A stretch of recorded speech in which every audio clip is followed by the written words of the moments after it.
Bismillahir Rahmanir Rahim. In the name of Allah, the most gracious, the ever merciful. Welcome to this very first seminar hosted by Qiadat Isaar. My name is Fahim Anwar. I am the Naib Sadr for Safedom Ansarullah. And on behalf of Majlis Ansarullah UK, we thank you for joining us. And we hope and pray that this session is useful and informative to all the viewers. We will formally start with Tilawat of the Quran, and after the Tilawat, Irfan Ahmad Sahib, who is the Naib Guide for Qiadat Isa'ar, will then take over the proceedings. I now request Hafiz Tayyib Sahib for the recitation of the Holy Quran.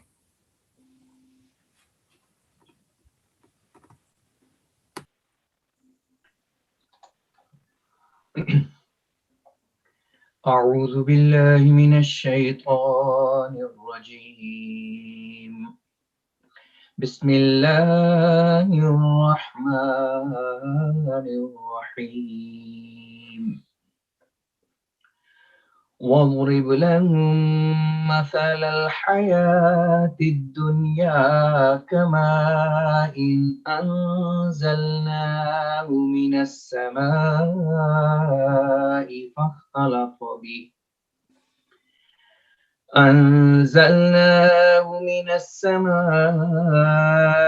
فاختلط به نبات الأرض فأصبح هشيما تذروه الرياح وكان الله على كل شيء مقتدرا المال والبنون زينة الحياة الدنيا والباقيات الصالحات خير عند ربك ثوابا وخير أملا.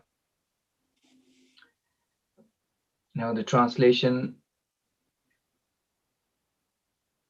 In the name of Allah, the gracious, the ever merciful, and set forth to them the similitude of the life of this world. It is like the water which we send down from the sky, and the vegetation of the earth is mingled with it, and then it becomes dry grass, broken into pieces, which the winds scatter.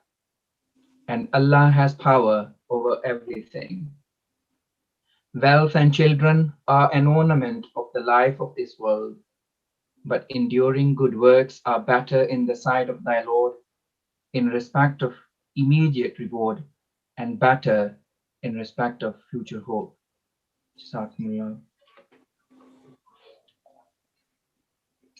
Bismillahirrahmanirrahim. Assalamu alaikum wa rahmatullahi wa barakatuh. The past 12 months in regards to job security and a steady income have been a cause of anxious and concern and anxiety for many members.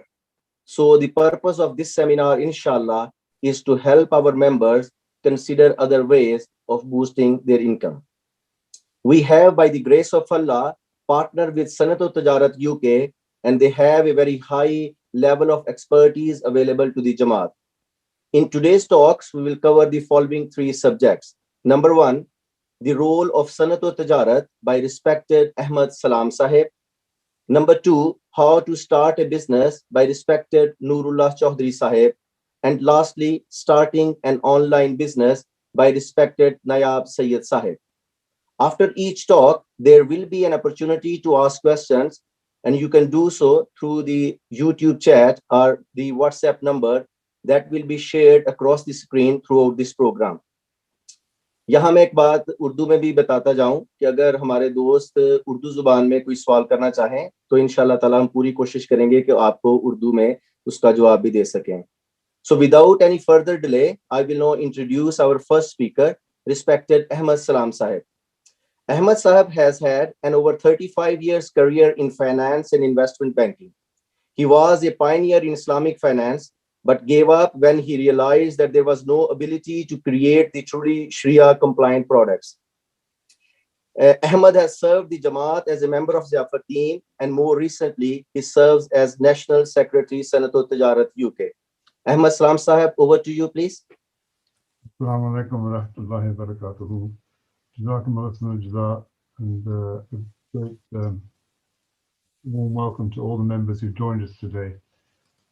A'udhu billahi minash shaitanir rajeem. Bismillahir rahmanir rahim. I will just give a very quick overview with regards to the role of Sanato Tijarat and how we can assist you, because very often members are not fully aware of the tahriq of the department. And this is the actual definition of what our work is. The Secretary Sanato Tijarat shall persuade members of the Jamaat to involve themselves more and more into industry and trade. He shall also provide the necessary information and guidance in this respect. Members to be informed about opportunities in industry and trade in different parts of the country.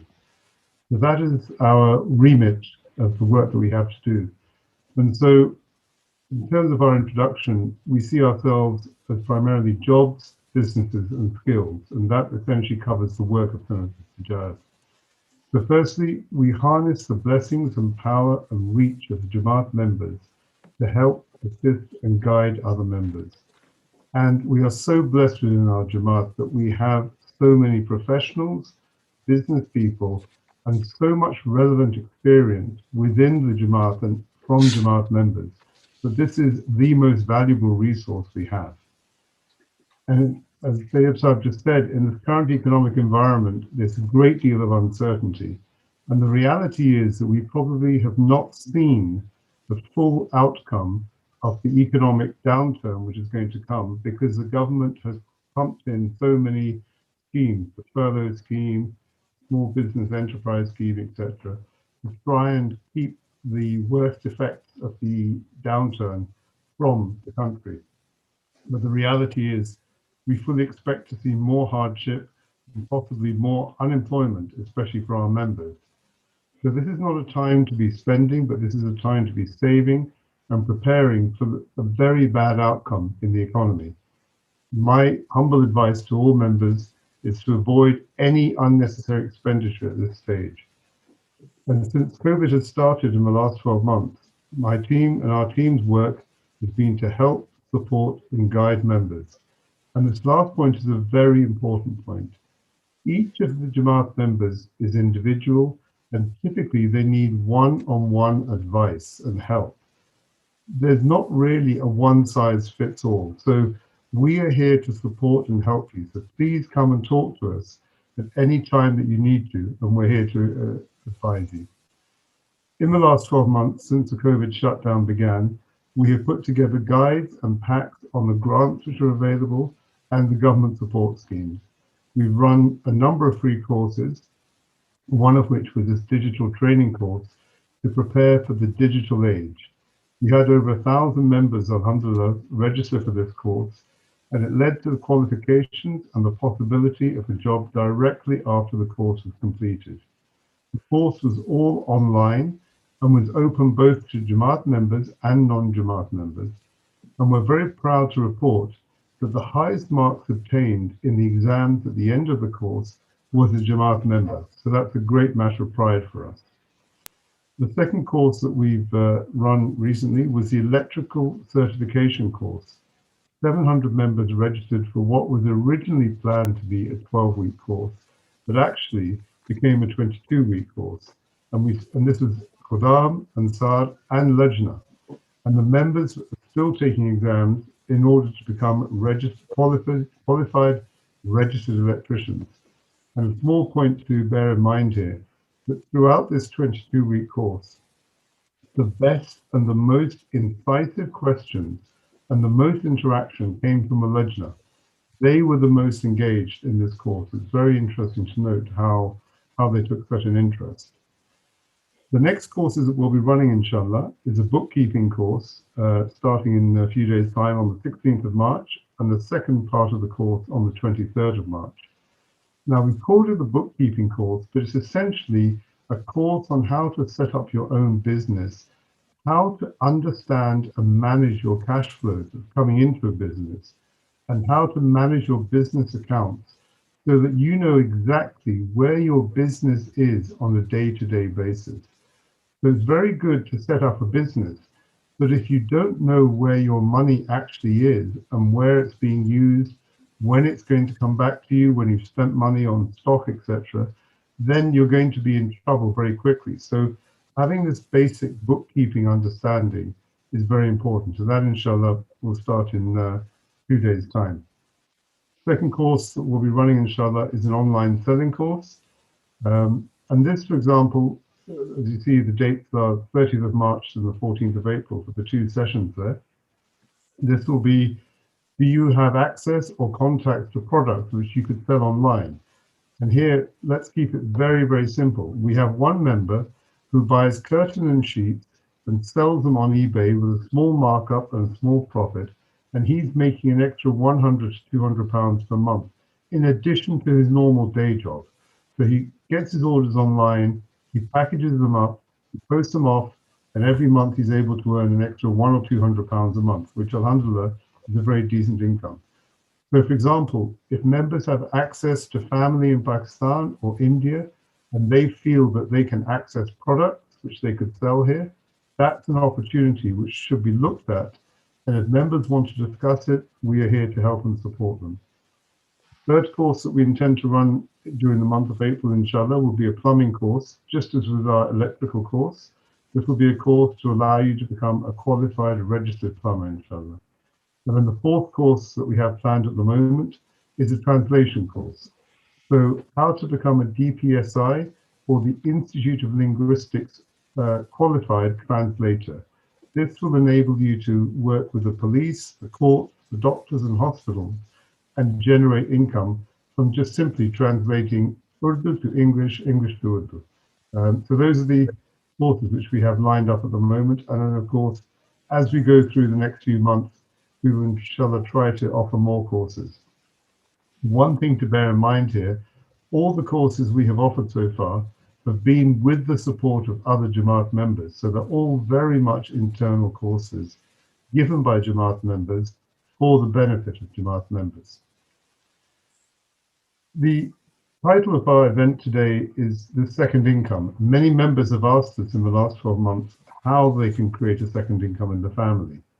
So the online selling is certainly a very simple step forward, and I would urge you all to please attend this course if you think it could be of value to you.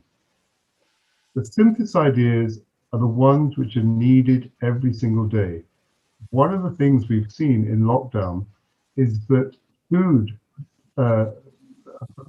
delivery has taken off and become so important. So food is always in demand. Good quality home-cooked food such as masalas, sauces, naans, kebabs, cakes, etc. There's always demand for good quality food.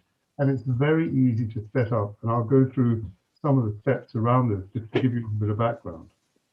But if you want to register for food business, there's the website www.food.gov.uk, and all these websites will be on the Sanato Tijarat website at the end of this, so you don't need to worry about writing it down now. You can go to our website.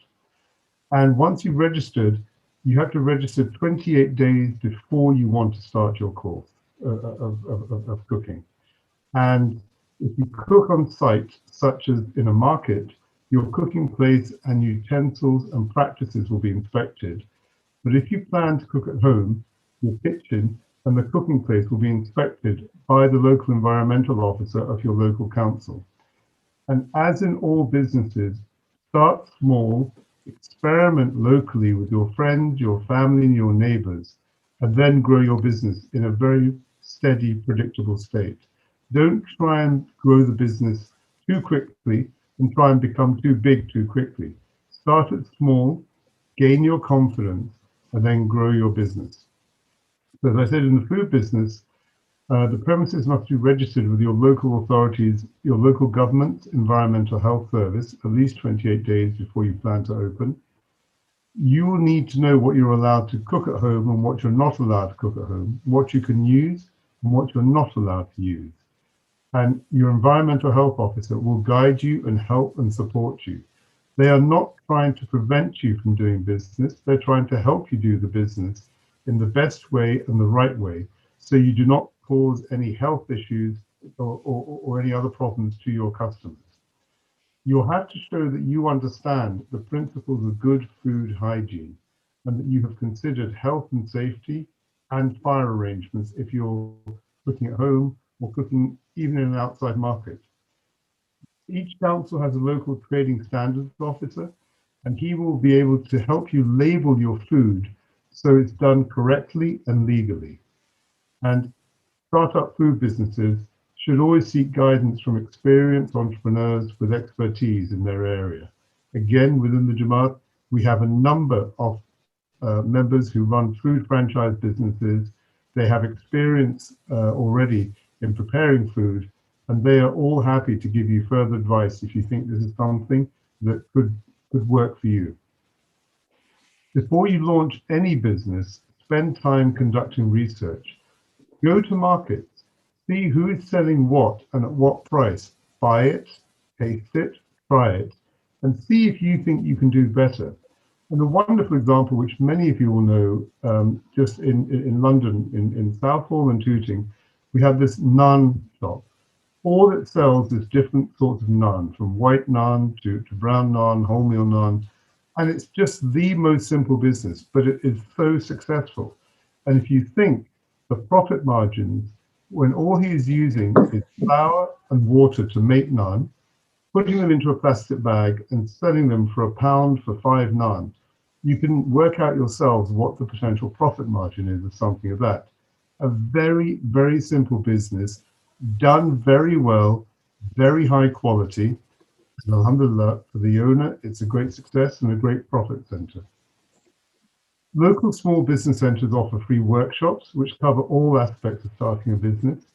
And these are all around the country. So wherever you may be watching this and taking notes from this program, every council has a small business center.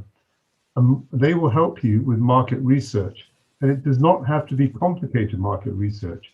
Simply ask your neighbors and your friends. Ask your children, school friends and parents. Make some samples and give it to them and get their feedback as to whether the samosa or the naan or the kebab are of sufficient quality that they will buy them.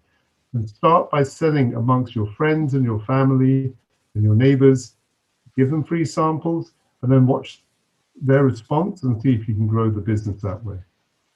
Network through other Jamaat members and look for specialist business growth programs such as the Growth Accelerator and use the Jamaat to network as well. There are a lot of programs out there for small businesses and available, and there's a lot of government funding available, such as innovation vouchers, central government grants and loans, and we can help you. We cannot and will not do the work for you, but we will absolutely support and help you as much as we can when you come to us with your questions. Farmers markets are another great way of testing what food you've prepared and how you can sell it. Here are some of the lists of farmers markets around the country. So again, all these website will be on the Sanato Tijarat website. You can go to these sites and find where the local farmers markets are in your area and where you could go and taste the food which is available. And we have one very close to me. I live close to Majlis Ansarullah, and just in a park on the other side, we have a farmers market for 2 hours on every Sunday. And there are some boys who are non-Ahmadis, they're from Faisalabad. They set up a small barbecue and they're selling naan kebabs for £5 for 2 naan kebabs. Just 2 naan kebabs, a little bit of dahi on the top, and they're saying 2 for £5. And they have the longest queue outside their little table in a small tent, and they're making a very, very decent living from just those 2 hours every Sunday. So this site will give you access to those farmers markets, food markets that you can sell at. Other secondary incomes that you can consider, I've made a short list of some of the interesting ones here. TakeNote.co, transcription service. So this, if you're good at typing, you can sit at home and type up documents on behalf of other people. This is a UK-based company. they get transcriptions from doctors, lawyers, other people, and it's normally a tape recording, and you just have to type it up into a document. So takenote.co does that. Product testing time pays you to test products and give market feedback. Research Tribe is mystery shopping. Again, you get paid to go and test shopping websites. Super Prof, for those people, members who've been lucky enough and fortunate enough to have a good education, it's an online tutor. And again, demand through the school lockdown for tutoring has been very high. Super Prof is a website to have a look at. ClickWorker is training artificial systems by repeating a process again and again. It helps get this artificial intelligence systems working. So again, these are all secondary incomes that you could do at home. You don't need to go out to work. And therefore, there are ways that you could potentially boost your income. Some other jobs pages to have a look at. Amazon.com. Don't just look at it to buy things. Amazon.com also has a jobs page. And within that jobs page, there are a number of jobs which are available at home. You don't need to go to an office. The other jobs I've listed there are typically external jobs, government campaigns, national career services, and then the one up from the bottom, Skills Toolkit. It teaches you how to find out about new skills online. And again, if anyone feels they're not comfortable going to these sites and they need help and support, we are here to help you. Last one I want to talk about here is consider a career in the armed forces. These are not just typical soldiers in frontline roles, but all the armed forces have a huge amount of support around them. And the armed forces recruit up to the age of 54. So it's especially useful for our slightly older and third members. They will train you and they will pay you while you are training. The armed forces are nearly always recruiting. And within the Jamaat, we have a dedicated armed forces expert, Zia Mirsab, who's always available to help explain vacancies and what opportunities there are. I've just listed some of the opportunities currently available. Motor mechanics, engineers of all backgrounds and experience, air conditioning installation and maintenance people, general fitters, electricians, carpenters, joiners, plasterers, painters, decorators. Normally, you wouldn't think of having a job in the armed forces as a painter and a decorator, but of course they need them, and they're always looking to hire people. So that's something else to have a think about. We have a helpline that we've set up. It operates two sessions a week, Wednesday evenings between 6 to 9 p.m. and Sunday mornings between 9 to 12 p.m. The phone number is there. I will again leave all these references on the Jamaat website so you can have a look at them. As I said, we can help you networking within the Jamaat, finding you help and expertise within the Jamaat. Sadly, we cannot promise to find you a job, but we do promise that we will try our very best to inshallah help you find a job. We can help you with CVs, covering letters, interview techniques, whatever you need, you feel you're not so good at, you need some help and guidance with, that is what we're here for. Another very valuable skill set that people forget is actually working for the Jamaat as a volunteer.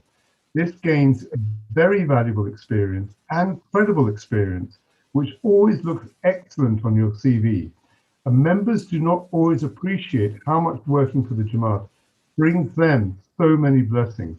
The blessings from Allah the Almighty, the blessings of helping the Jamaat, and the blessings of learning how to manage on-the-spot situations and how to manage other volunteers and manage people in teams.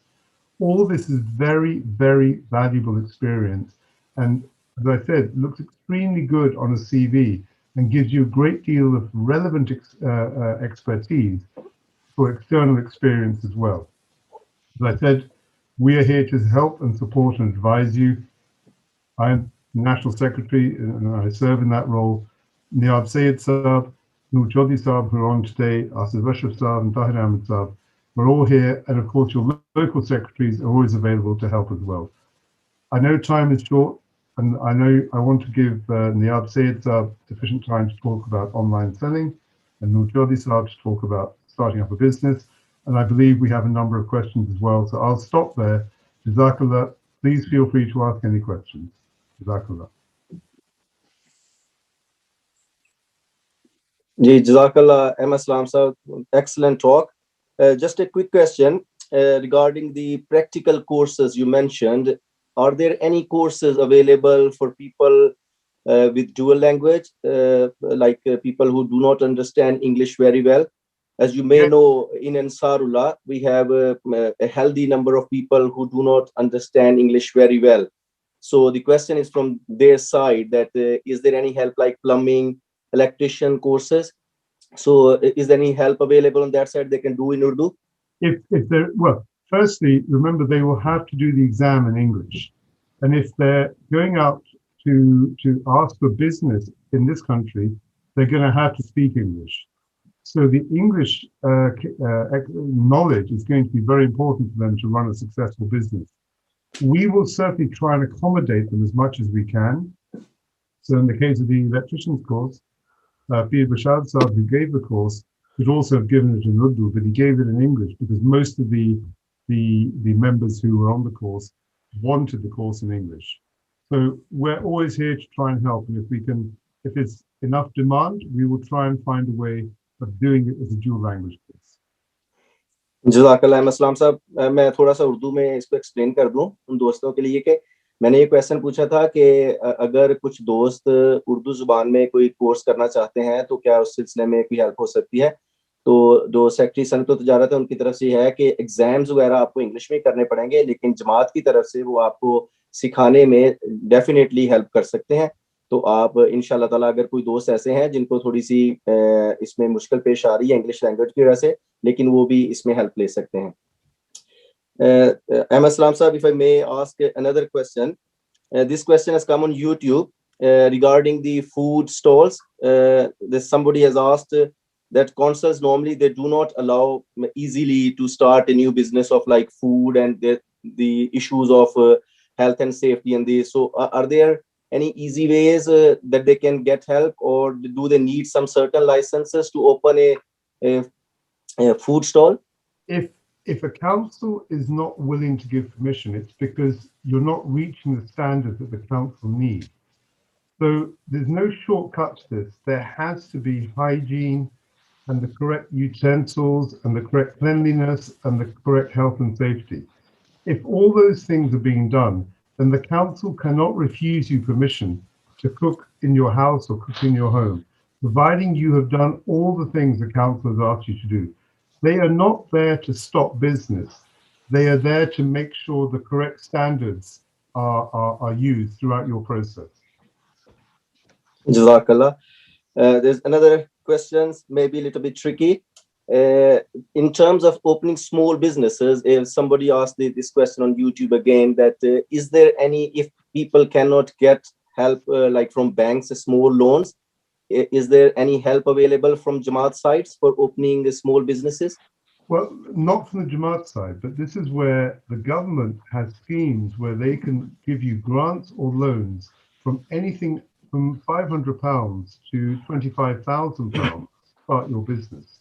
So providing you have not set up a business before and you're a first-time business and you want to start for the first time, the government has set up these startup schemes with a minimum of £500 loan up to £25,000, especially to start your business and help you get the business going. So this is the point, that there are schemes out there. It doesn't have to just be from the Jamaat. And this does not require personal guarantees. This is not that you must show them that here's my house, I'm going to guarantee this, or I have a relative who's going to guarantee this loan. This is purely based on your business plan that you're putting together. So it's a very attractive scheme from the government. Jazakallah. Ahmad Saab, just last question. The question is that sorry, just give me a exporting this in terms of loans. Sorry, that was a question. The question is already covered. That you mentioned. Sorry, regarding the operational courses. Are there any courses available free of cost? Are there charges from your side as well? No, every course we do in the Jamaat is free. We will never charge for any course that we do in the Jamaat. It's always offered on a free basis. And there are a number of free courses available from local councils. So if members are interested within their area, just have a look at the local council, have a look at their website, and there are some courses available there. Okay, Jazakallah. If I may say in Urdu, that Ahmad Salam साहब ने अभी बताया है कि अगर जो जमात की तरफ से जो प्रैक्टिकल कोर्सेज करवाए जाते हैं, प्लम्बिंग का, इलेक्ट्रिशियन का, ये सारे के सारे फ्री ऑफ कॉस्ट हैं और कोई भी चार्जेस नहीं है, और वो इस सिलसिले में आपकी हेल्प करने के लिए तैयार हैं। तो अगर कोई दोस्त ये मदद देना चाहते हैं, तो जैसे अहमद साहब ने अभी बताया भी है कि वो एक सर्जरी करते हैं एवरी वीक में, ओपन जो है उसमें लोगों को क्वेश्चन आंसर सेशन भी है और दूसरे भी हेल्प मिल सकती है, तो उसमें वो हेल्प ले सकते हैं। जज़ाकल्लाह अहमद सलाम साहब। So now we head to towards our second speaker, Noorullah Choudry Sahib. He will be covering the subject of how to start a new business. Noor Sahib comes with a wealth of business experience and knowledge. He is a chartered accountant by profession, a business owner, and presenter with Enterprise Nation. Noor Sahib is also an associate lecturer at Coventry University and a business planning advisor with Sanato Tijarat UK. He's also serving as Nayab Secretary, Sanato Tijarat UK. Noor Sahib, over to you, please. Jazakallah Irfan Sahib. Assalamu alaikum wa rahmatullahi wa barakatuhu. My slides will shortly be on the screen, so let me wait for that, and then I can start my presentation.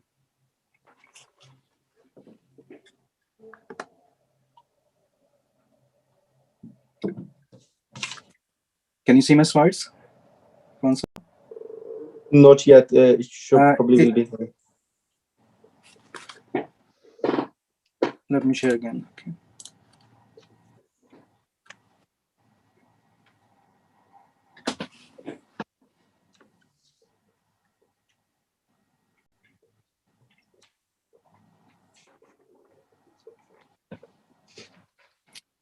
Right. Assalamu alaikum again, and I'm grateful for Majlis Ansarullah UK for the opportunity they have given us to share our thoughts and experiences with their members. As Ahmad Sahib mentioned earlier, there's no one fit for all advice in terms of starting a new business. But in this short trip, as you can see on my screen, that we are taking together, I will try to cover some common qualities a businessman should have, and we will try to clear some myths associated with businessmen. But before I make a start, let's seek some guidance from Quran. We are fortunate as Muslims to have divine guidance on all aspects of our life, and running a business is no exception. As you can see in chapter 26, this is just one example where there are 3 verses directly instructing us how we should behave, how should we conduct our business. It's important, and I will read this out. Give full measure and be not of those who give less, and weigh with an even balance, and do not pay people less than the true value of things, nor act corruptly in the earth, making mischief.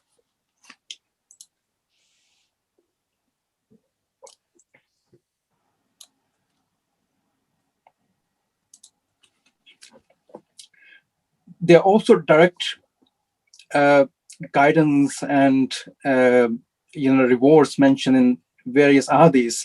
So I've got 2 as an example here. Hazrat Muhammad sallallahu alaihi wasallam on one occasion said that God shows mercy to a person who is kind when he sells, when he buys, and when he recovers a debt. And on another occasion, Hazrat Muhammad sallallahu alaihi wasallam mentioned the honest merchant will be rewarded on the day of judgment with prophets, pious people, and martyrs. So as you have seen from these verses of Holy Quran, that there are clear rules set out for a man or a woman who wants to start up a business. And there are rewards promised for men and women who follow those rules and follow the path. So as I mentioned, I will be taking you on this journey, and alongside we'll be stopping at some points of interest on the way. We'll inshallah be reaching our destination, where you'll hopefully be finding yourself confident enough to start your own business. So let's start. A much familiar face and a brand. Colonel Sanders, he did not start his business until he was 62. That is when he first started franchising KFC. So the question, how old is too old to start a business? I think we got an answer here. And as we have this opportunity today to address our Ansar brothers, there's no right or wrong age to starting a business. So if you have a good idea and you think you're competent to take a leap, believe in yourself and move on. Of course, this is one of the initiative we have taken to help you along that route. So I'll be going through a few more experiences, my own thoughts, and one of those is about having a business mindset. To be a businessman, you need to have a business mindset. And this is why majority of us work for others rather than doing our own business. The text in green is how a businessman is thinking. So let me take you through each one of them. A businessman will say he will study to make a good business rather than working for another business. And for a businessman, his house is his largest liability because it's not generating any income. A businessman will not look at state or employer for their help. They will help themselves. Again, last point here, the way a businessman thinks, he will think about increasing income rather than reducing his expenses. Now, I do not want to dilute the effect of this slide by explaining this mindset. I will ask you to take a note of this, and I leave you with these so you can think and determine which one you fall in. Do you have a mindset of a businessman or you are not? The other barrier a businessman or any person finds to enter into a business is the perception of risk. Yes, businessmen take risk, but they take managed risk. And if we want to have a mindset of a businessman, we need to learn how to manage our risk. I got a few tips on these slides about managing your risk. So you can talk to other people who have done that before, so they can tell you any pitfalls. Always learn new skills. The lifelong learning approach is what's needed. Every day is different for a businessman. There are new challenges. There are new hurdles. So you need to upskill yourself all the time. Then learn from your failures. I'll come back to it later on. And follow laws and regulations. Very safe tip. Prepare a business plan. Again, we'll cover that in a bit more detail later. And very important to understand your finances, both in terms of understanding how your financial reports look like, what they tell you, and also having a control on your operations.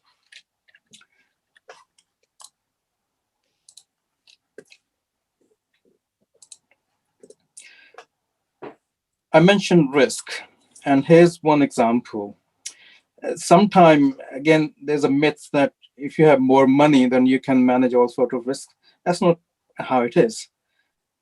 Elon Musk, the owner of Tesla, apparently he's the richest man on earth at this point, and he wants to take us all to Mars one day.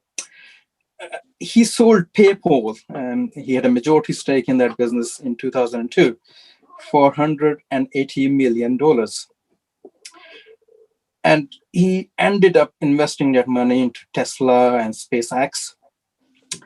And this was back in 2002. In 2008, he said he had to borrow money from his friends to pay his rent. So the lesson here is, for a businessman, there comes a point when you find that you are broke, but that position or that situation is not forever. As long as you are determined, you are optimistic, and you are praying, and you're taking all necessary actions to come out of that situation. So now we see, within 10 years, he's one of the richest person on the earth, all because of his perseverance and determination. And this leads me nicely to my next slide. And I mentioned it briefly earlier. The failures are good. As a businessman, you're going to fail at some point, whether it's a humongous, catastrophic failure or maybe a small one if you're lucky. But it is a reality, and you should be prepared for it. And this gives you an opportunity to learn. If we don't fail, we will not learn. And that's why it's so important. And so important to be aware of that failures are there.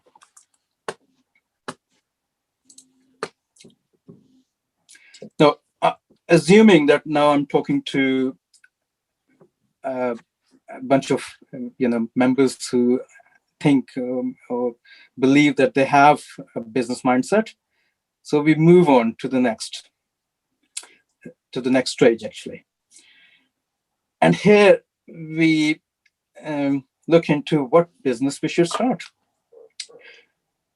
Now, unfortunately, I can't give you my business idea, nor you should expect anyone else to share their business ideas with you for nothing. But I do have a tip here.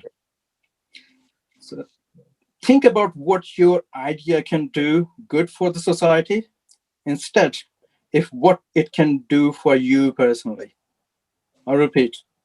Think about what your idea can do good for the society instead of what it can do for you personally, because you will benefit personally anyway.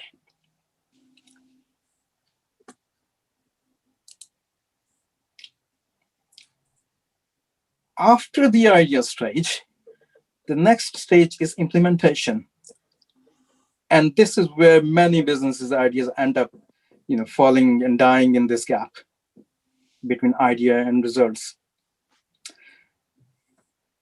Again, determination is needed.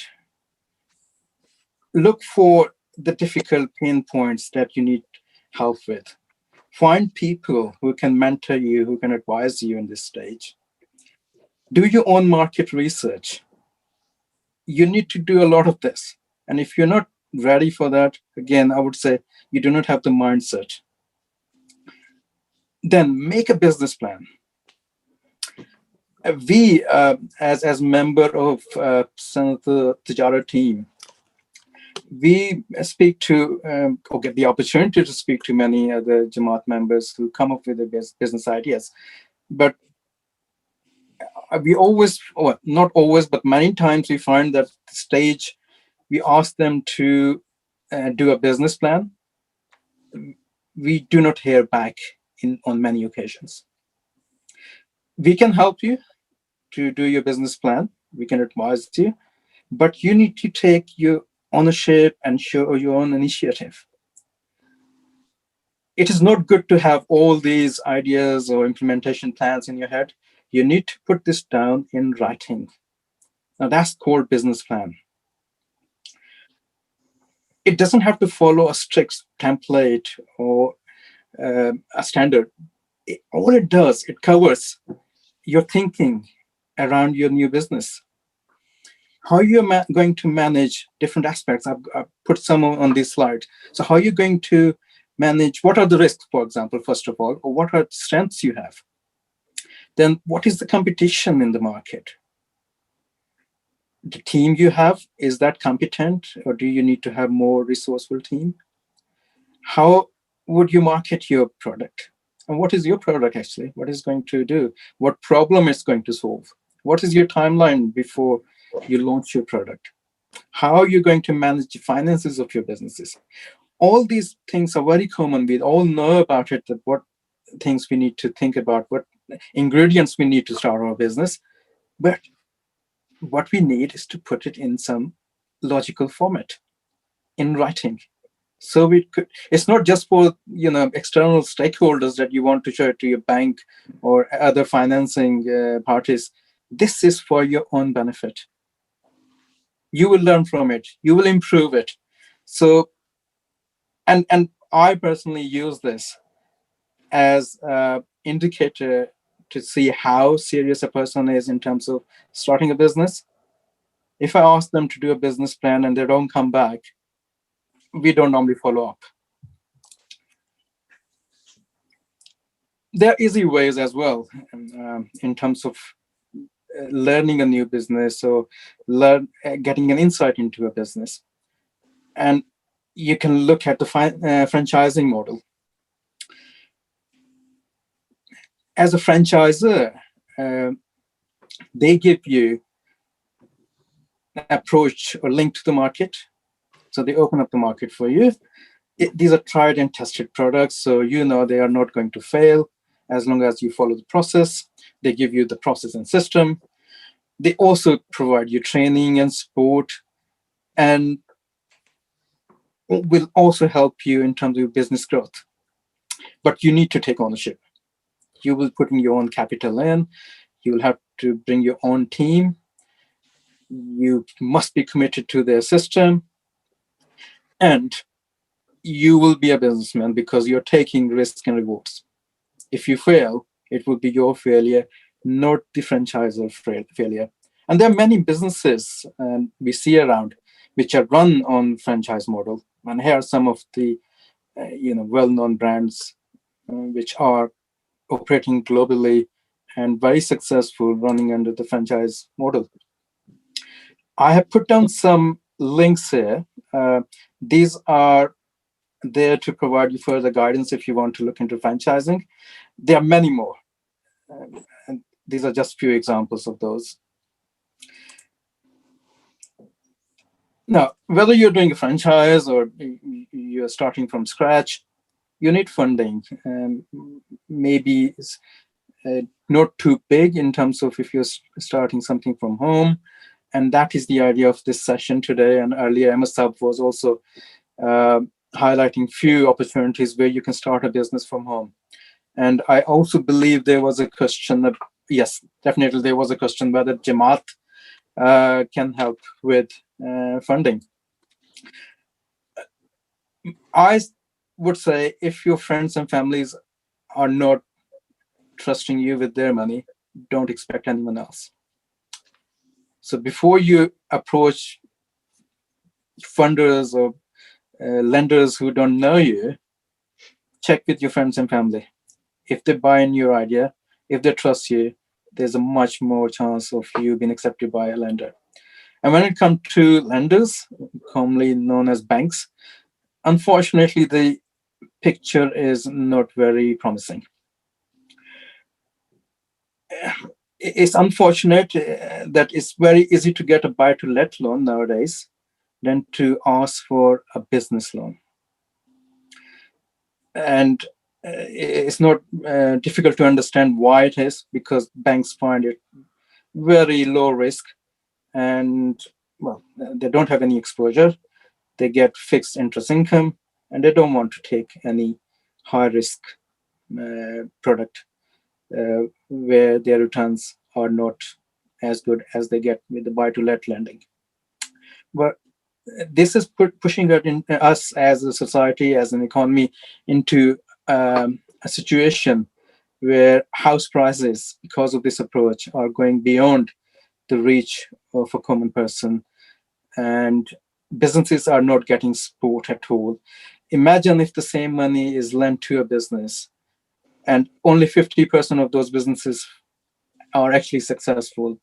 Even then, that will be those loans or those fundings will be providing employment opportunities to many more families and individuals than it does with the buy-to-let loan, because only the bank earns. Buy-to-let, I wouldn't call them businessmen, and government doesn't classify them as businessmen, but they're not making gains, actually. It's just inflation that's showing you that your house prices are going up with inflation. So nothing more on that. We can move on. The next question a person with a business mindset would ask, okay, how should he structure his business? I would say this is too early if you're starting up a business to start worrying about the tax structures or legal structures. Do not worry too much. I mentioned earlier, think about increasing your income. Don't worry about increasing your expenses. If you're good at increasing your income, your expenses will be met, your tax charges will be met. But once you're ready, you've done your business plan, you know what you're going to do, just speak to a good accountant or tax advisor. And as we said earlier, there's no one fit for all. So they will give you a specific advice, which will not be much costlier, but it's worth taking it. So for the long run, it's good to get professional advice, unless you understand yourself very well, the various structures available and how should you run your business.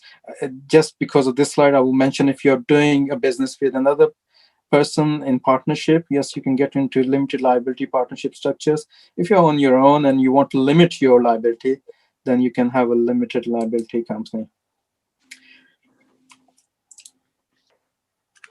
Sometime we'll feel that we have set up a business, we are ready, we're opening our shop, or we are going out to provide our services. That's it. And now we are on a path to success. Actually, this is just the beginning.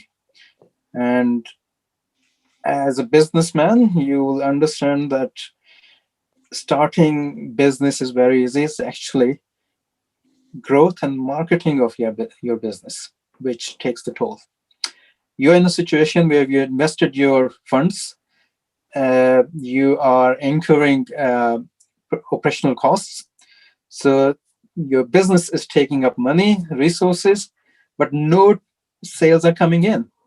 That is a very stressful and under pressure time for you. You need to be confident how you're going to market your business or your product. I put down some new trendy ways where you can use influencers on Instagram or Facebook or YouTube to try your product and to give the feedback. This is a very useful way of spreading the word. Also, don't be shy of sharing the rewards. If someone refers your business, share with them some commission, give them some reward. It will bring you more business. Same for your existing clients or customer. If they bring you another customer, give them something in return. And never underestimate your customer. The saying that customer is king is true. Always value your customer. Give them the service they deserve.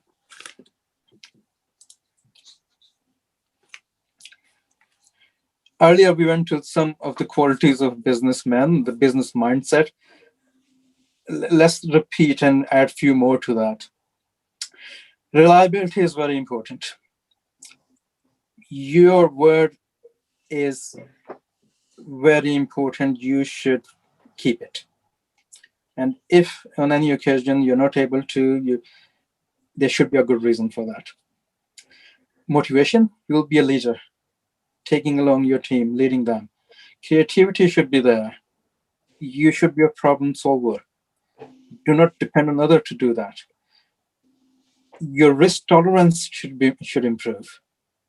Do not give up on little shocks. Patience and perseverance, very important. Resourcefulness. If you don't know something, you should know someone else who can help you with that. Negotiation skills. Again, we heard a lot in the last 4 years from Trump how good negotiator he is, but don't follow that. Routine and discipline is very important. You should not think that it's your own business and you're free to start whenever you like, whenever you finish. Your customer expects you to be there at the time you're displaying. Record keeping.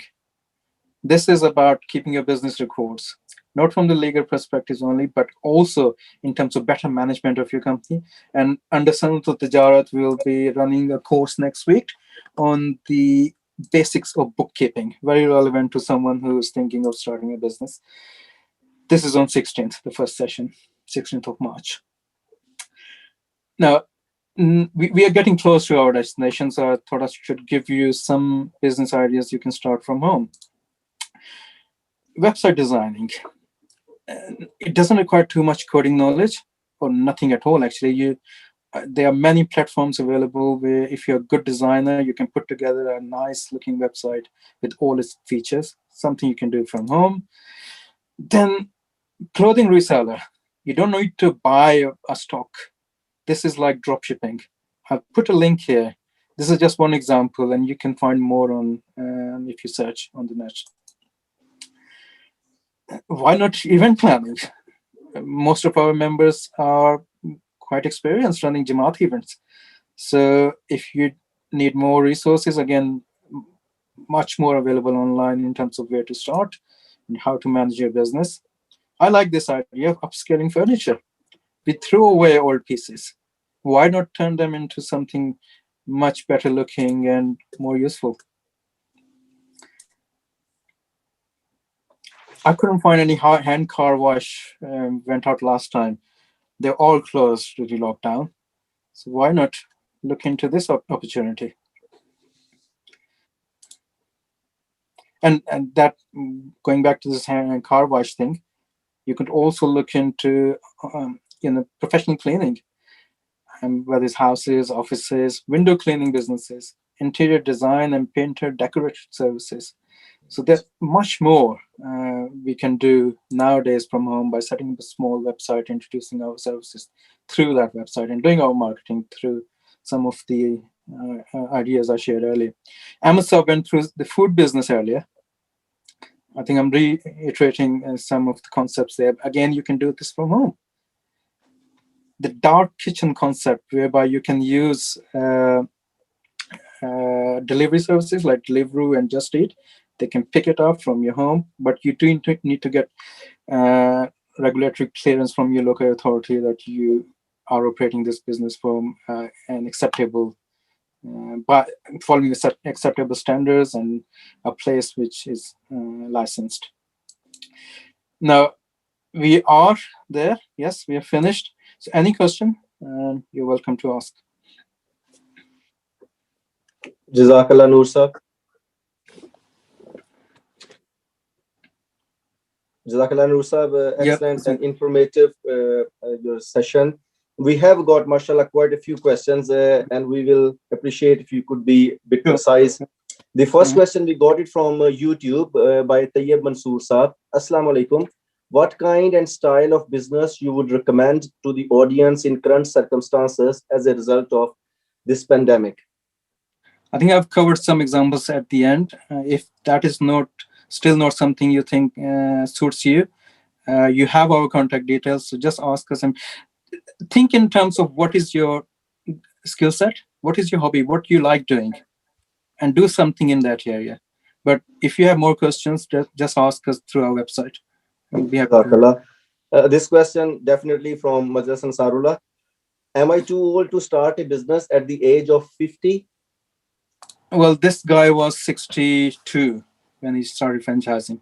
My screen is not there, but KFC says there's no old age, no right or wrong age.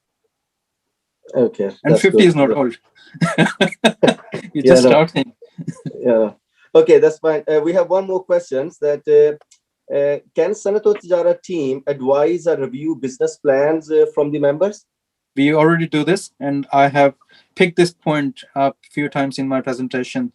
We need to see initiative that you are doing your work. We can help. but we wouldn't do your homework. That's important to understand. Okay, Jazakallah. That's one more. You mentioned that at some point failure will happen, and what advice you have in advance if you think that will happen. So how do you want people to prepare for that? Well, learn from it. Each failure is different, and you failed because you didn't know about it, but you know about it because you failed. So make sure you don't do it next time. And as I said, they are there for us to learn from. If we don't fail, we will never learn.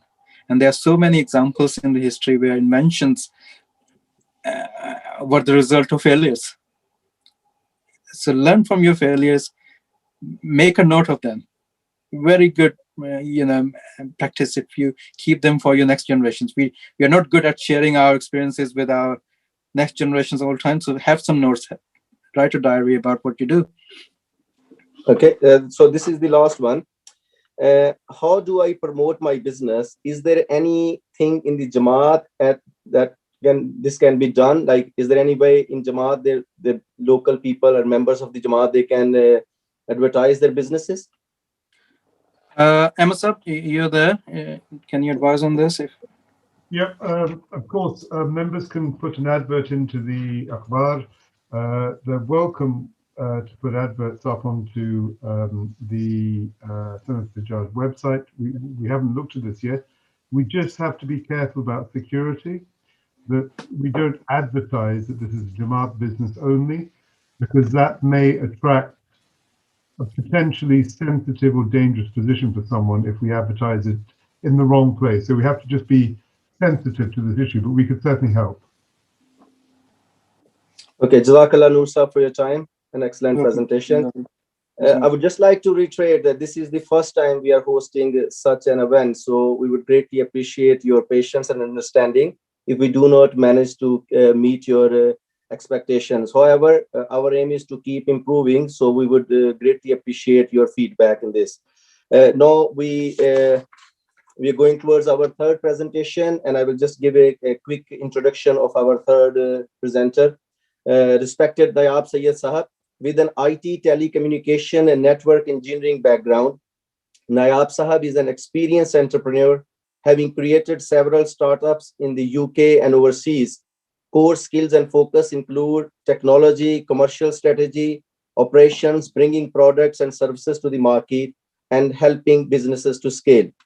Nayab Sahab serves as Naib Secretary of Sanato Tijarat UK, General Secretary for IAAE UK, Joint Secretary for IAAE Europe, and an advisor on the Markaz IT Advisory Committee. And Nayab Sahab, before I ask you to start your presentation, just a reminder, there are a lot of people from Ansarullah who are watching. So perhaps if you can just say something, consider that in your mind. They want to hear maybe something in Urdu as well. Inshallah. Please. Jazakallah. Assalamu alaikum warahmatullahi wabarakatuh. Amma ba'da fawzu billahi minash shaitanir rajim. Bismillahir rahmanir rahim.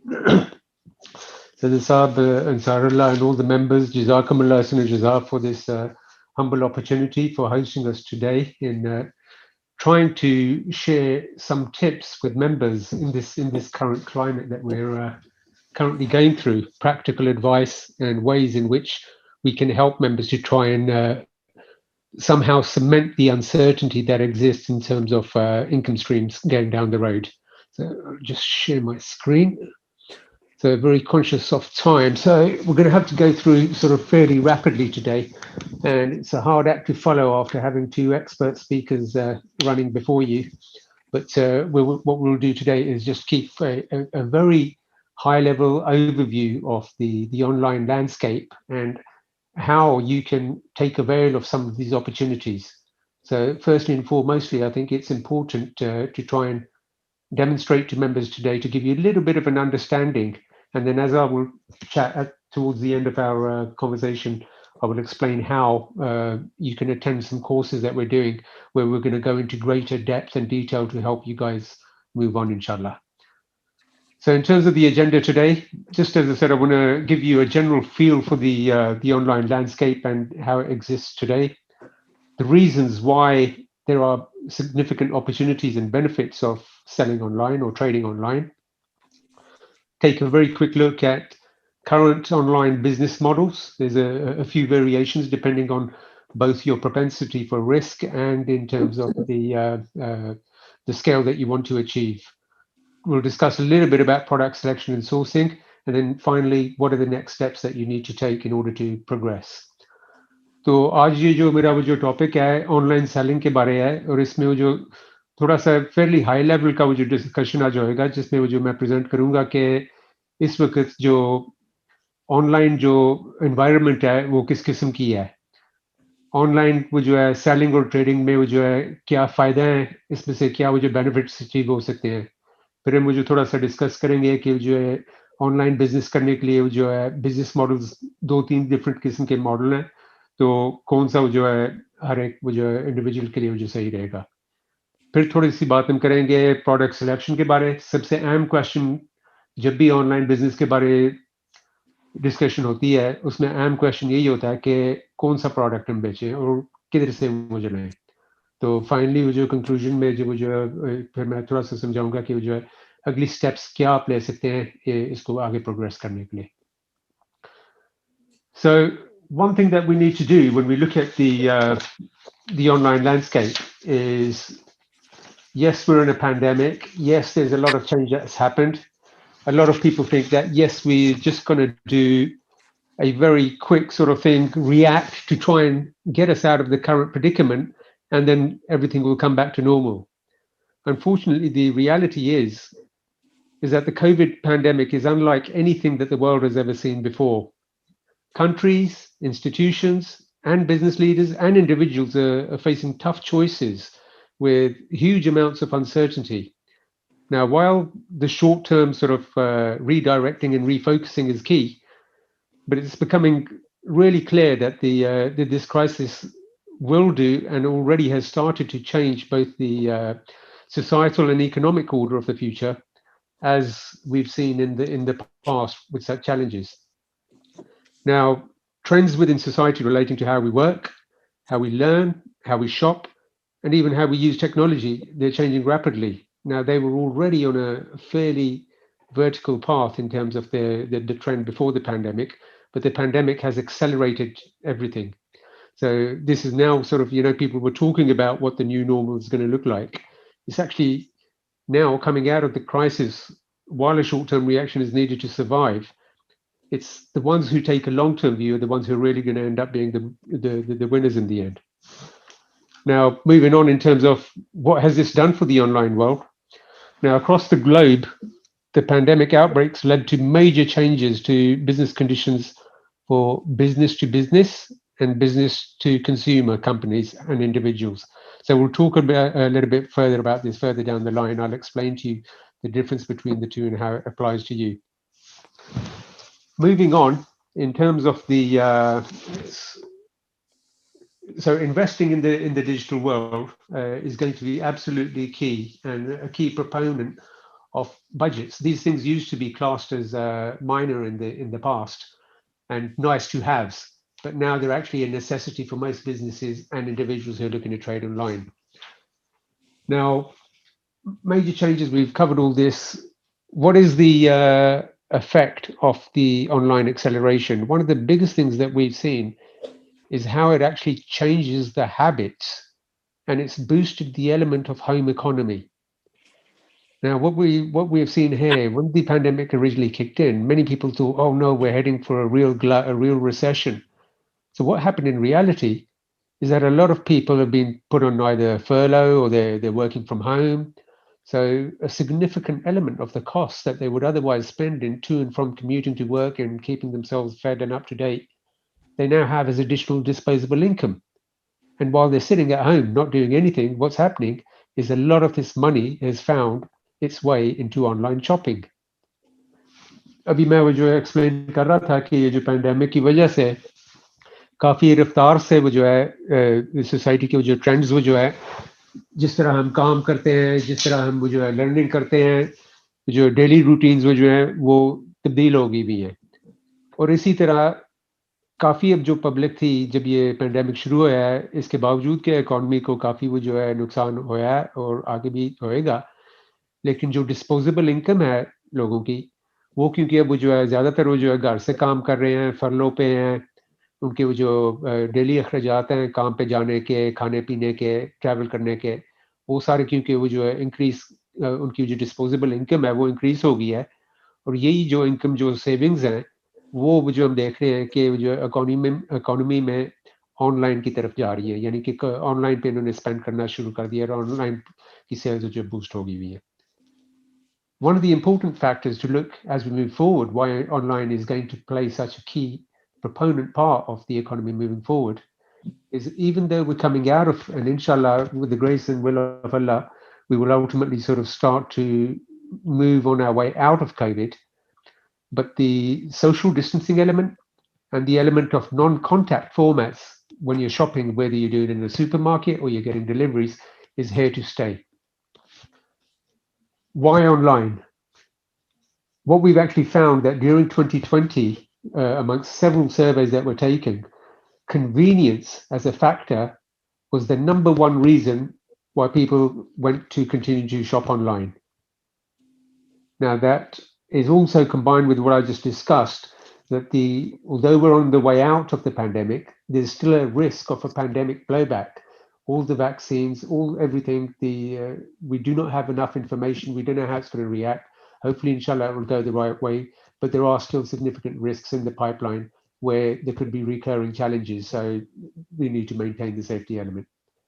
Now, a result of this, the online market spaces has absolutely accelerated like a rocket. And because of this, it's both created a lot of competition, and purely due to the overwhelming scale of the amount of people who are buying online, the consumption that it's created cannot be fulfilled by the entire channel that's there at the moment. And as a result, it's very volatile, but it creates continuous new opportunities that you all can take avail of. The current opportunity. In 2020, $28.39 trillion of retail sales, the entire retail market dropped by that value, which accounted to a 3% drop of total retail trade globally. Selling online, on the other hand, went from 3.5 trillion in 2019 to 4.28 trillion in 2020, and it's looking to even outstrip that in 2021. And they say that the compounded annual growth moving forward is going to be of a tremendous pace. So it's something that can't be ignored. Let's keep the thing simple.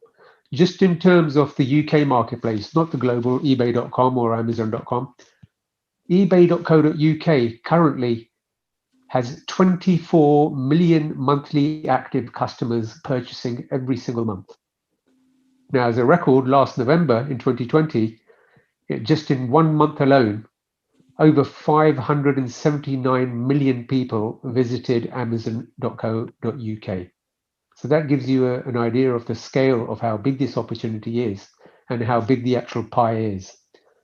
अभी मैं explain कर रहा था कि इसके बावजूद कि वो जो है ऑनलाइन सेल्स जो है बढ़नी शुरू हुई हैं, जो टोटल रिटेल शॉप्स का वो जो ट्रेड है पिछले साल तकरीबन 28 ट्रिलियन डॉलर्स के हिसाब से वो जो है ड्रॉप होया है, डिक्रीज होया है.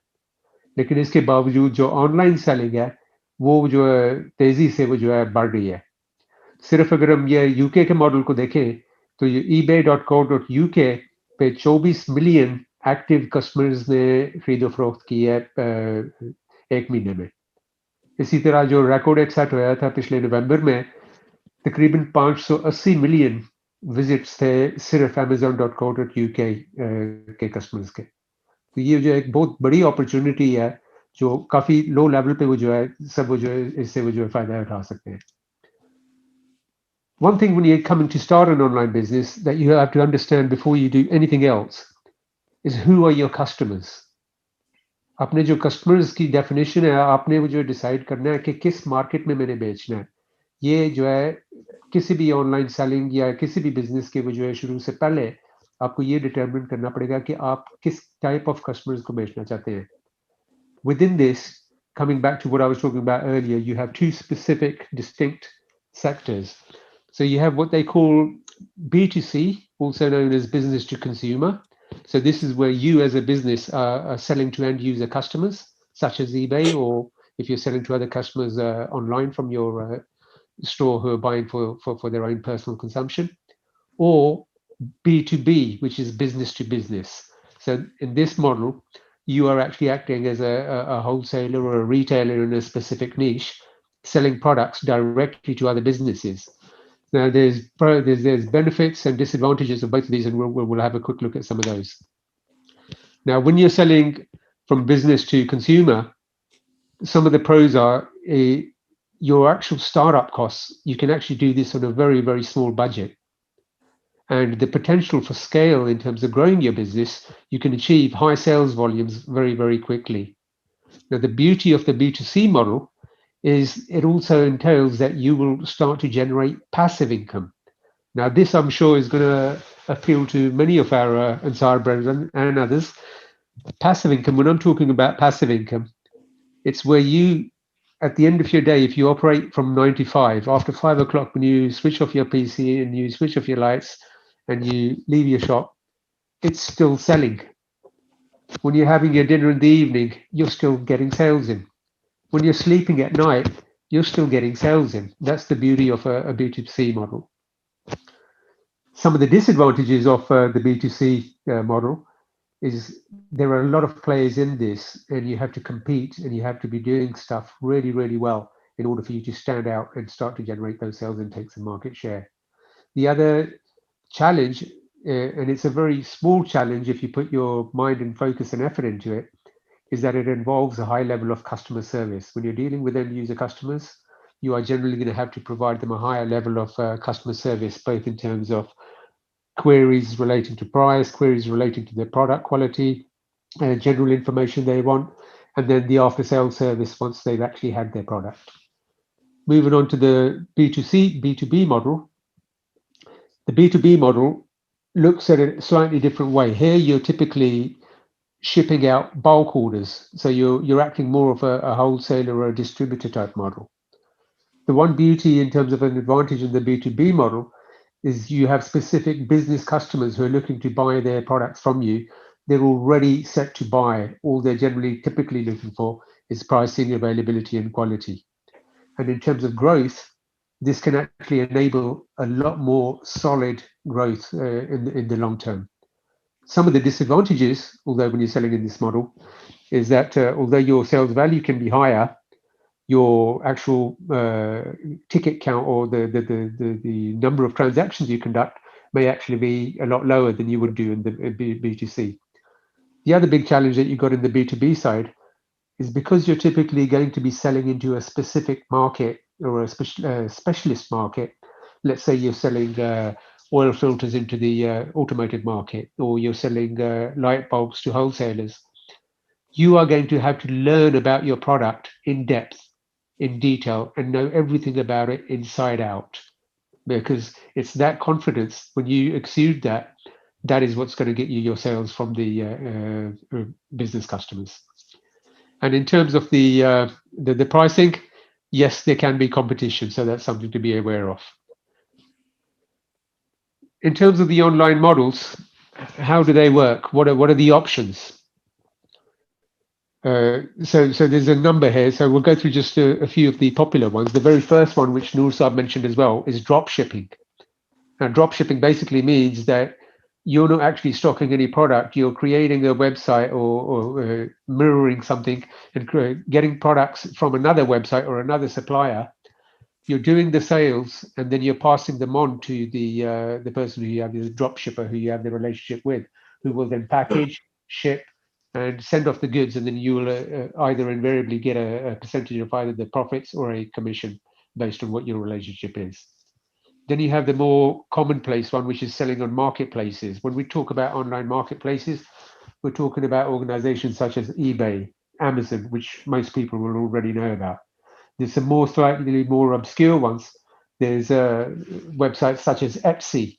Etsy is aimed at people who are selling into the arts and crafts market. If you're good in terms of handicrafts or you can create small items, bespoke items at home, Etsy is a possible option there. Vinted, which is another new and up and coming one, which is an online place where people are basically selling their clothes, clothes that they no longer need or use, they can sell on Vinted. The next model that we'll talk about is the Amazon FBA, which stands for Fulfilled by Amazon. And what happens there is you get a whole load of goods which you buy in bulk, you get them shipped out to Amazon, you pay them a fee for the storage, for the handling of it, and then what happens, they take care of the shipping, they take care of the labeling and the packaging, and you basically get a percentage fee back from them. Then you have the other model, which is selling on your own website. It's a great model, but it takes time to get it set up, to get traction, to drive traffic to the site so you can start to get sales. You've got to create your own customer base. You need to invariably spend money on marketing and advertising. And then in the long term, it can be a lot more profitable than the other sites. And then the ultimate, or the gold service, the gold level of standard for the online selling, is where you combine selling your own created private brand on your own website. But that is something that requires substantial investment, time, and effort to get that going. Now, in terms of the drop shipping, how does this model work? You're setting up an online store, you list your products for sale, you then drive traffic to your website using stuff like adverts, on Instagram, on Facebook, on Google, and then making sales. Your supplier is notified as soon as you've made a sale. You pay the supplier for the goods that you've sold, and then the supplier ships the item to your customer. And then once again, on this model, you're actually handling the customer service yourself. Who should use this model? Now, this is a good option for people, who don't typically have a lot of money to invest up front and want to do it on a small scale. They want to build their own brand in terms of their e-commerce site.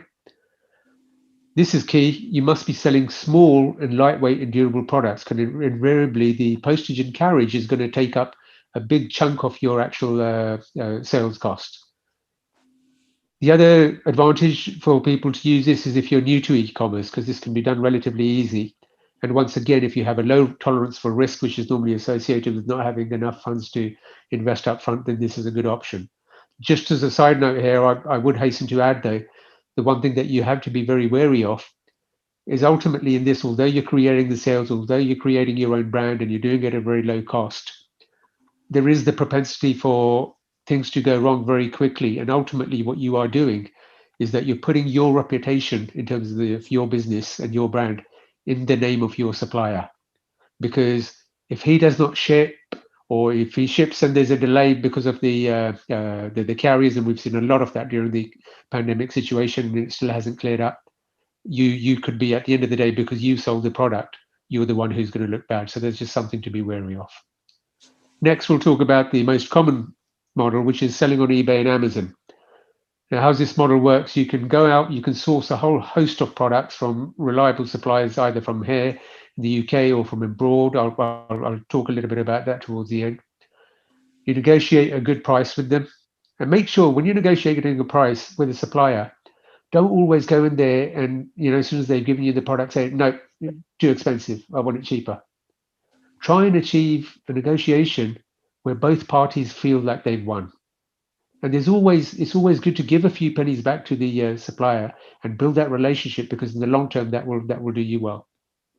You then have to find a place to store your stock on this model, because you can, if you're buying typically in the UK, you can almost do it on a back-to-back nature. So as long as you've got a supplier who has got good stocks, and you can get it delivered in 24 to 48 hours, then you can place smaller orders and frequent orders and not have such a requirement. So you can build this slowly. As it starts to develop, you can look at creating your own storage space. You can list the products on the marketplace, be it Amazon or eBay or Etsy or Vinted. Ship the product, and then you handle the shipping and customer service. It's as simple as that. And the online course, which we'll be launching at the end of March, inshallah, we'll be going into a lot more detail on all this stuff. Who is this model for? People who are ultimately looking to get a good trading, online trading setup going. And it's ideal for people who've got a little bit of money to invest in buying bulk stock, because once your sales start gaining traction, you will need to be, your sales are going to be dependent on availability and what you've actually got on the shelves. You have to have the ability to store products, negotiate with suppliers, have some e-commerce experience, and in terms of your propensity for risk, it's got to be, moderate. The one key area thing I will mention here is I know Noor Saab touched on the funding element. Now, this is very important. With the eBay and Amazon models, let's start with, let's keep it simple. We'll keep it with eBay because Amazon tend to pay less frequent than eBay do. On eBay, you put a product up, you've got the product, let's say you bought £100 worth of product, you put your listings up, you sell it, you're going to get paid by PayPal. The minute that sale is made, you can click a withdraw button on PayPal and you've got that money back. Now, if you've done your homework properly, what you can actually go out and do is strike over a period of time a credit relationship with a supplier who's going to give you 30 or 60 days of credit. You will go out, you will buy your product, you've made the sale, you've already got the money back. Your carriage, you will have arranged an account with Royal Mail, and by the time the invoicing goes through and the bill comes through, they'll give you another 30 days to pay, so you can get 60 days out of that. So you can almost make this a self-funding model with very little capital and very little risk if done correctly. And we'll go through this in the course. Amazon FBA. Now, I would advise people who are new to e-commerce or haven't done a lot of trading online to start off with the eBay model, learn the ropes. Even the most advanced of people or good business people, when you enter the online world, it's a completely different model. ये जो है इस वक्त मैं explain कर रहा हूँ कि जो लोग जो है ऑनलाइन सेलिंग में इंटरेस्ट रखते हैं उनको हमेशा मेरी एडवाइस यही होगी कि अमेजन और ईबे के दो डिफरेंट मॉडल्स हैं. ईबे पे हमेशा पहले शुरू करें क्योंकि जो ईबे की रूल्स और रेगुलेशंस हैं जो शुरू पीरियड में जब आप जो अपनी ट्रेडिंग शुरू करेंगे इसके दौरान आप जब जो लर्निंग भी आपकी काफ़ी होएगी कि किस तरह मैंने बेचना है, किस तरह प्रोडक्ट सेल करना है, किस तरह कस्टमर के साथ डील करना है. थोड़ी बहुत अगर वो जो ऊंच नीच हो भी जाए तो ईबे से वो जो है वो फिर भी काफ़ी वो जो टॉलरेंट है. अमेजन पे अगर आप करेंगे उधर एक या दो गलती आपसे होगी उसके बाद वो जो आप दोबारा अमेजन के साथ कभी भी वो जो अकाउंट नहीं खोल सकेंगे. So इस वजह से my advice would always be as a result of this is always start on eBay. Their tolerance for when things go wrong, which invariably they will when you're first starting out, as you're learning the ropes, they'll be a lot easier on you. If you get it wrong with Amazon a couple of times, once you've blown your chance with Amazon, you're not getting another Amazon account ever again. Okay, on your own website, we've talked a little bit about this. So this business model works where you have your own website set up. It typically involves high upfront investment because you've got to get your website developed, you've got to get the e-commerce side of it, you've got to get merchant accounts in, and then the biggest thing is you have to drive traffic. Your sales are going to come for traffic. जब आप अपना website अपना design करके और उस पे बेचना शुरू करते हैं, इस पे एक सबसे बड़ा चैलेंज ये होता है कि अनलाइक जिस तरह वो जो ईबे और अमेजन पे तो वो जो एक पूल है कस्टमर्स का जो उन्होंने रोज जाना है अमेजन या ईबे पे और वहां से उन्होंने प्रोडक्ट चूज करने हैं. आपके अपने वेबसाइट पे जब आप प्रोडक्ट वो जो बेचने की कोशिश करेंगे इस पे वो जो काफ़ी वो जो आपको जो सरमाया वो जो डालना पड़ेगा मार्केटिंग में और वो जो है एडवर्टाइजमेंट में क्योंकि उससे फिर वो जो ट्रैफिक आपके वेबसाइट पे आएगी तो फिर वो जो है लोग आपके वो जो साइट से अगर आपका प्रोडक्ट सही है फिर खरीदेंगे. Who should use this model? People who are sourcing once again wholesale products and selling your thing. You should ideally have significant capital to invest up front in order to fund your stocks. You need to know how to build and run an online store. You need to, you'll have full control of your business. You make significant profit in this model, but it is a very high risk model and it takes time to develop this. Ultimately, as we touched on earlier, the private label on your website, this is the top of the tree, as they say. This is where you go out and you spend money and effort, you create your own private brand, and then you're selling it at your thing. So you're getting the top levels of profit from all aspects of your operation. But once again, this is a significant investment required, and this is not an overnight business that you're going to be able to get up and start and run. And it will take time, and you need to be patient on this. Next steps, what are the important things? The first one I've put in capitals and I've put down in multiple times. Research, research, research. And then once you've done that, research again. And throughout all the other steps of your business, while you're conducting your business, this stuff doesn't stop. This needs to be going on continually. That's how you will innovate. That's how you will keep on top of your market. That's how you will, develop your customer base in terms of making sure that your offering is fresh continually. That's what will pull traffic towards your online business. Sign up for the online course now.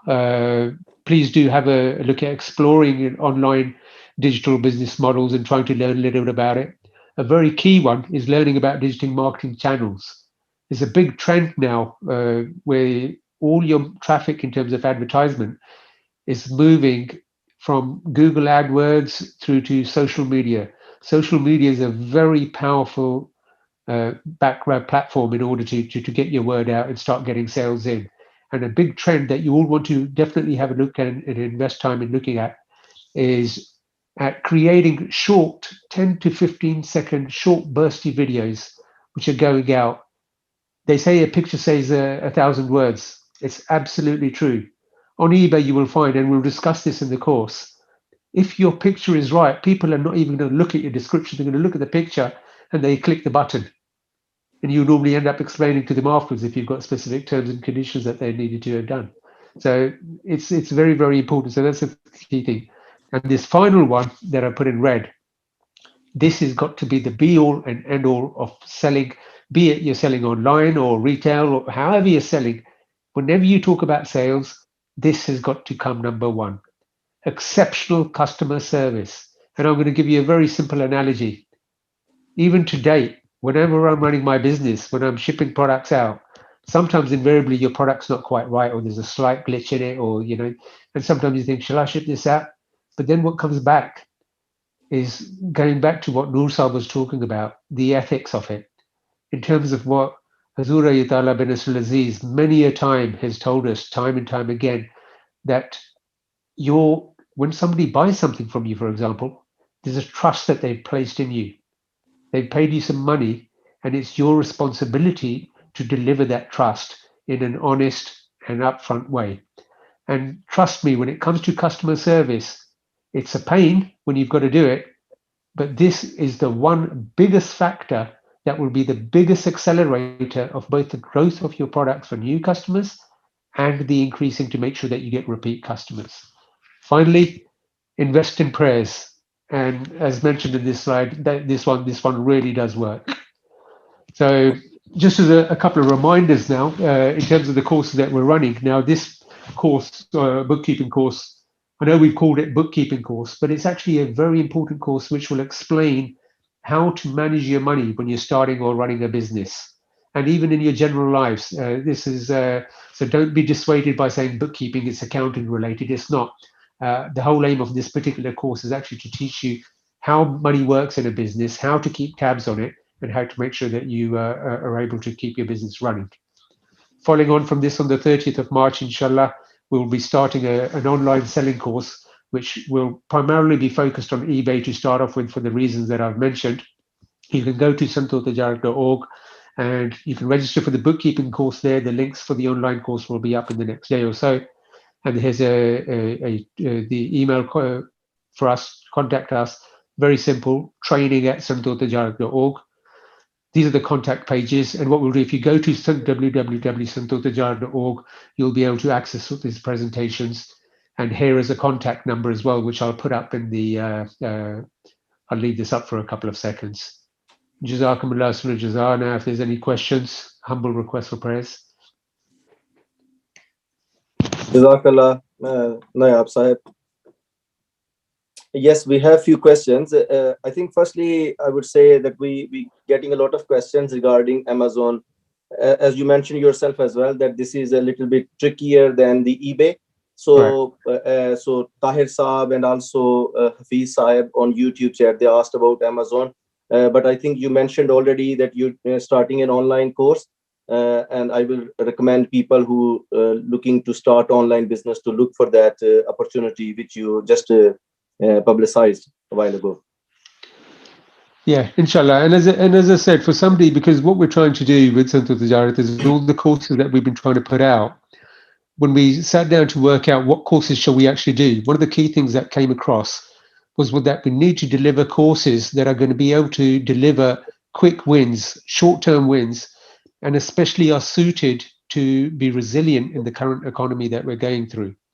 जैसे कि मैं अभी ये बाप से वजह अर्ज कर रहा था कि जो सनतो तिजारत के कोर्सेज वगैरह जो इस वक्त हम करने की कोशिश कर रहे हैं, ये जब हमने डिसाइड करना था कि कौन से कोर्सेज या कौन सी सब्जेक्ट्स हम चूज करें, उसमें यही फिर वो जो है फाइनल हमारी कंक्लूजन थी कि इस तरह के कोर्स की जाने चाहिए जिसमें इस वक्त और इस करंट माशरे में वो जो है पैंडेमिक वगैरह, इकोनॉमिक डाउनटर्न वगैरह में लो रिस्क पे जल्द से जल्द शुरू हो सके, इनकम उससे इनसे वो जो मिल सके जल्दी, और वो जो है इस तरह के सेक्टर्स में होनी चाहिए कि अगर खुदा न खास्ता अगर हालात आगे जाते भी अगर वो जो बुरे रहें तो इसके बावजूद ये वो जो है इनको इन पे इम्पैक्ट वो जो है कम रहे. सो इस वजह से ये पर्टिकुलर सब्जेक्ट्स हमने चूज किए. Jazakallah. Okay, the next question is, there is a lot of competition on Amazon, eBay. Yeah. How do you stand out from the crowd? As you mentioned, there are hundreds of thousands of people selling and buying, especially for obviously if you're selling. How do you stand out? Absolutely. Now, this is going to be one of the key parts that we're going to be covering in these courses. Now, there's two particular aspects of this, which are the questions that get asked every single time when you're talking about online sales. First is the $64 million question: what product shall I sell? And there are countless number of products that can and do work. And I'm going to be very upfront, like Noor Sahib has mentioned, within these courses, we're not going to say choose XYZ product and this is how you do it. So this is all about, like, you know, we're not going to give you the fish on a plate, but what we are going to do is try and give you the tools and teach you exactly how to think. And as tough as it may seem, through the duration of this course, once we've actually taught you the framework of how to select your market, how to select your product, how to list it, how to overcome the competition, inshallah, all the members who will be on the course will be in a very strong position to apply this to practically any product, and they can repeat this over and over and over, and it seems to work. I'll give you a prime example. So in one of the spaces that I started to sell, one of the products that I started to sell, I got into it, and within 3 months, alhamdulillah, listings within the first page. And that was in a listing for a product that had 17,800 listings, and mine was at number 3 by the grace of Allah. Through a lot. But what I did do is, before I started this entire, literally would not be lying if I said I spent 3 months learning the inside out of how the system works, what are the advantages, what makes your product move forward, what makes your listing rise. Like Google, very few people know eBay has a search engine called Cassini, and it has certain metrics. It will look at the performance of your deliveries. It will look at certain keywords in your listing. So these are all detailed things which, inshallah, we will go through the course, and how to stand out from the crowd. Okay, Jazakallah. The next question is, how much effective these social media campaigns are for online business? Like, absolutely vital. Yeah, please. Absolutely vital. I would say if you spend time on nothing else, the one thing that you have to learn the mastery of, and it's actually very simple to do, is learn how to get your Facebook, Instagram, and your Google AdWords accounts up. Now, it takes time. It's not an overnight thing. It's very complex. But the beauty with both these markets, so what we're finding at the moment is Instagram, for example, if you're selling, when I was talking about selling into specific markets, so where you're talking at, let's have a look. At the moment, one of the biggest markets in terms of consumer spend online is the millennials, the younger people. And it's already known that the traffic that's generated, they also have very small attention spans. They can't stay focused on stuff for long. So which is why the new trend which has emerged is you do 10, 15, 30-second video clips with your images and with your text sort of coming out in the background. These have been found to be very, very effective methods of captivating people to go onto the landing site of your page, or the link of where you're selling product. Likewise, as Facebook used to be the number one, but the online sales traffic from advertising spend has recently actually on Instagram, which is also owned by Facebook, has actually beaten Facebook. And these are important trends that members should be aware of. Jazakallah. आखिरी question मैं उर्दू में करना चाहता हूँ कि जी जो बाज लोग अगर ऑनलाइन सेल कर रहे हैं और वो अपने आइटम्स जो हैं उसको अपनी जाती वेबसाइट बना के भी सेल करना चाहते हैं, तो बिल्कुल क्या ये एक्सपेंसिव है एक अपनी जाती वेबसाइट बनाना, या कि स्पेशली इस तौर पर कि अगर वो बंदे को खुद ये काम करना ना आता, किसी को हायर करना हो वेबसाइट बनाने के लिए? ठीक है। इस सिलसिले में वो जो है ये भी हम जो इंशाल्लाह कोर्स में कवर करेंगे। इसके अल्टीमेट जो एम होनी चाहिए हर एक मेंबर की जो ऑनलाइन वो जो शुरू करना चाहता है, लॉन्ग टर्म में यही होनी चाहिए कि वो जो अपना साइट डेवलप हो जाए जिसमें अपने प्रोडक्ट्स वो जो बेचे जाएं। और वो जो है इन द पास्ट प्रीवियसली जो ये काफ़ी एक वो जो महंगा वो जो एक्सरसाइज होता था, लेकिन आजकल वो जो है और कई वो जो वेबसाइट्स अवेलेबल हैं जिसके ज़रिए आप बहुत ईजिली और जल्दी वो जो है अपना साइट वो जो है स्पेसिफिकली ई कॉमर्स के लिए सेटअप कर सकते हैं। एक दो एग्जांपल्स मैं आपको देता हूँ। एक कंपनी है विक्स, फिर एक कंपनी है शॉपिफाई, एक इसी तरह दो तीन और कंपनीज हैं, और इनमें ये है कि बहुत जल्दी आप एक अकाउंट सेटअप करके कई कई केसेस में फ्री भी अकाउंट्स अवेलेबल है, और इनका वो जो मंथली फीस होती है बहुत वो जो है 20-25 पाउंड की फीस होती है। कुछ वो जो साइट्स पे वो जो आपको वो जो जितना भी आप प्रोडक्ट सेल करते हैं उसकी एक ट्रांजैक्शन फी भी चार्ज करेंगे। कई डिफरेंट साइट्स हैं जिन पे वो जो है ट्रांजैक्शन फीस नहीं होती, लेकिन आपको अपना वो जो हिसाब लगाना पड़ेगा। पेपैल या जो मर्चेंट आप यूज़ करते हैं क्रेडिट कार्ड पेमेंट्स के लिए, उनके चार्जेस वगैरह होंगे। तो ये भी तरीके हैं जिससे आप जो बहुत जल्दी एक सेटअप कर सकते हो विदाउट हैविंग टू स्पेंड, बहुत ज़्यादा पैसे स्पेंड करने की वो जो है ज़रूरत नहीं होती। और आहिस्ता आहिस्ता जब ये वो जो एक तो है सेटअप, जो साइट का सेटअप है वो तो बहुत जल्दी हो जाता है।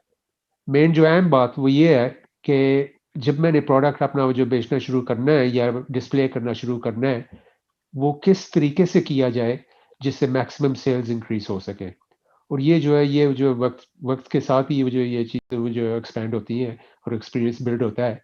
तो इसी तरह वो जो है बजाय कि वो जो है बहुत बड़ा वेबसाइट और 5-10 हज़ार पाउंड या वो जो ज़्यादा वो जो पैसे दे के जो बहुत बड़ा साइट बना के तो उस पर करना, इसके बजाय अगर इस तरह का छोटा साइट साथ साथ किया जाए, उसको फिर डेवलप करके, तो जब उस स्टेज पर आदमी पहुंच जाए कि हाँ जी मेरे पास जो मेरा ब्रांड है उसकी वैल्यू जो है बहुत अब वो जो एक्सेप्टेड है, उसके बाद फिर वो जो अपना मेन साइट कर सकते हैं। इस तरह वो आप ट्रांजिशन कर सकते हैं, यानी कि यकदम आपको जो बड़े सरमाए वाली प्रोजेक्ट नहीं करनी पड़ेगी। जी, Jazakallah, Nayab Sayyid Sahab. Excellent presentation and excellent questions, and you have already provided the information. If anybody wants to take further help, it is available. So Jazakallah for all three presenters. I think we are running out of time. A few minutes left. Sadr Saab Ansarullah, Choudry Jazur Rahman Saab has also joined us. So before I pass it on to him for closing remarks and silent prayer, I just want to give one example from my own experience, since we're talking about online business. I deal in textile business, and I knew somebody, an MD person. He was driving a cab, and then he started this online business on eBay. First, he started like he put everything online, and then he was coming every day, taking one piece, two pieces, and then shipping it from there. Then slowly his business started growing, and then he kept few items at home. Then he moved out and rented a small shed, and then slowly he renting a like a safe storage sort of place. And within few years, mashallah, I have seen that gentleman.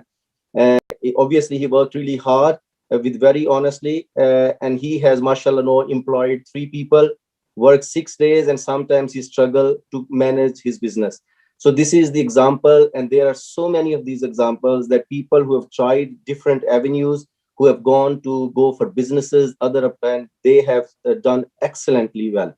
And more importantly, since we have seen today, there is a lot of help available from the Jamaat for those who wants to do a very big businesses with a lot of investments, those who wants to start something small, something very small with a limited investment, and those who don't want to do business like without investment, they want to learn something, then we have courses available as well.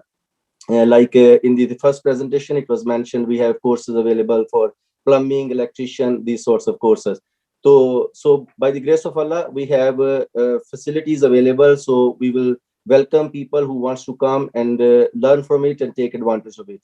At the end, I would like to thank you all our panelists for their excellent presentations and question answers and their time. And of course, more importantly, our viewers, thanks for joining us for this session. Inshallah, in future, we will try to hold more of such events. And now I know Sadr Saab Ansarullah has joined us, so I will pass it on to him for his closing remarks. Assalamu alaikum, Sadr Saab. Wa alaikum salam rahmatullahi wa barakatuhu. Assalamu alaikum rahmatullahi wa barakatuhu to all my brothers. Bismillah ar-Rahman ar-Rahim. It is my pleasure and honor to join you all for this Isa'ar presentation and session. I understand that the panelists, particularly Sanato Tijarat Department of Jamaat UK, Secretary Saab Ahmad Salam Saab very kindly has offered previously his help at many times as well. So I'm extremely grateful to him and his team, Nayab Saab and others who have joined in and helped us, our Isa'ar department, to hold this excellent program. I understand that lots of people have many questions that they've tried asking, and there was interest in this program, which is very encouraging. And I hope that in the days to come, such excellent and professionally run programs will continue to happen. I'm grateful to Qiadat Isaar, Ashfaq Khan Saab, and also to Naib Sadr Fahim Anwar Saab, who have led on this overall program, come up with a view, and held it successfully. I hope and pray that in future such programs will continue to happen for the benefit of all Jamaat members and Ansar. With these few words, I would request all of you to please join me in silent prayer. Please join me in silent prayer.